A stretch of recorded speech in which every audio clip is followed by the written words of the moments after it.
لا مجال لأحاديث كثيرة، فقد تماهت الألوان بأشكال مختلفة، فالمساحة في هذا المكان مفتوحة للنظر والتأمل في الثوب السوداني أو التوب كما هو شائع، ضمن مهرجاننا يدعو لتطوير هذا الزي الذي يميز المرأة السودانية عن غيرها من نساء العالم.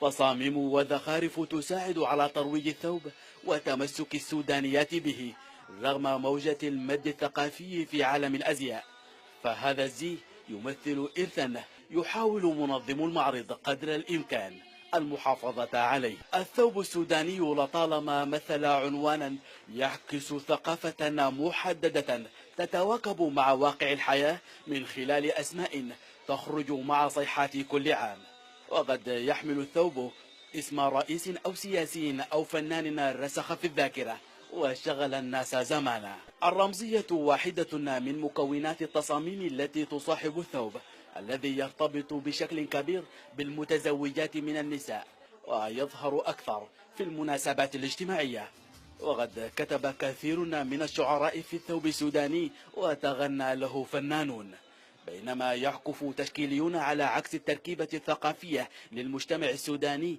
من خلال لوحاتهم. مهرجان الثوب يحاول أيضا الإفصاح عن القيم الجمالية التي يجدها السودانيون في الثياب، فضلا عن محاولة تقليل أسعاره والتي تتفاوت من مكان إلى آخر، كل ثوب حسب خامته وفخامته والجهد المبذول في زخارفه.